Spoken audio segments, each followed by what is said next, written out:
like you said, like there's like, especially with these, there's, you know, a lot of these kids in these younger generations, like you look like what's going on in Jacksonville with the hip hop shit right now. It's so It's wild, insane. bro. It's wild. Yo, Kev, I just say as a black man, this shit disheartens me to see like when I was growing up listening to music, we grew up on the same music. Yeah. I never heard nobody like when artists would diss each other, they might have had a problem backstage or something, but it was more centered around you can't. It was more centered around the hip hop. It's the like, bars. you can't fuck with me. It's just like, and sometimes there'd be some personal shit involved. It might be, but it was never like But the thing about it is what I be finding out with a lot of these stories is like, all right, these kids be getting into a lot of this shit when they're like, when I was 14, I got into a lot of stupid shit.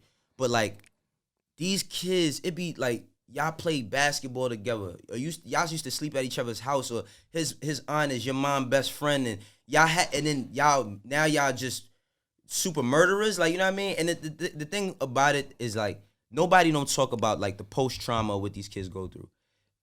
No, everybody sit here act like they just this murderer and killer. They not talking about like the piece of they self they lose when they might have did some shit like that. You know what I mean? Man. The waking up the night. Well, I think about like the Young and Ace kid who put out the record. Yeah. The Who I didn't even Was. listen to that shit, bro. Bro, yeah, it's so crazy. But I've met him and interviewed him, and he seems like a nice, genuinely like sweet kid.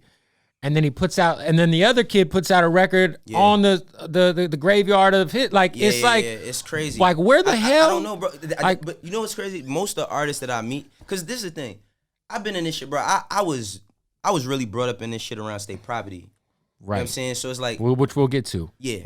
But I'll just say this before we get to that. Beanie Siegel might be the toughest person I ever met in my life. You know what I mean? When he was at that time. But who he was to everybody when we came out the house, because I lived with Beanie Siegel when he was on house arrest. Who he was when we came out the house was a different person than what I knew him, how I knew him, how his mother knew him, how his kids knew him. So I understand that like a lot in hip hop, we got this wall built up that we don't want to like break down, that we ain't got no feelings, we ain't got no remorse, we ain't got none of that, and that shit ain't the case. And I feel like a lot of that shit, as me being a black man, is at the detriment of the black man.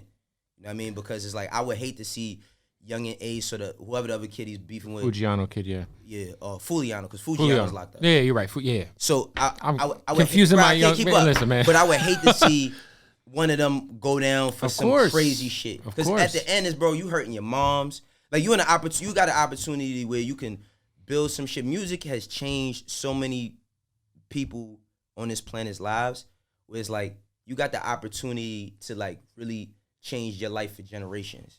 I don't know if they care about that enough, because it's hard to tell a young brother to see that far. I didn't see that far when I was that young. But I just be like, hey, let's move your mic in the middle of you. Oh, okay. Boom, there we go. All right, okay. Better. But like, I'm just like, yo, bro, y'all got to start noticing that y'all have value. When these record labels sign you and give you all that money, which ain't no money to them, all that's cute. Right. But you have value. That's the only reason why they fucking with you, because you have value. Now that value that they see in you, you need to take that and build on that and filter that into your family. Because bro, nothing's realer than putting your loved ones in a box. Right. Nothing's realer than that shit. And if you leaning towards that type of shit, you ain't for nothing but destruction.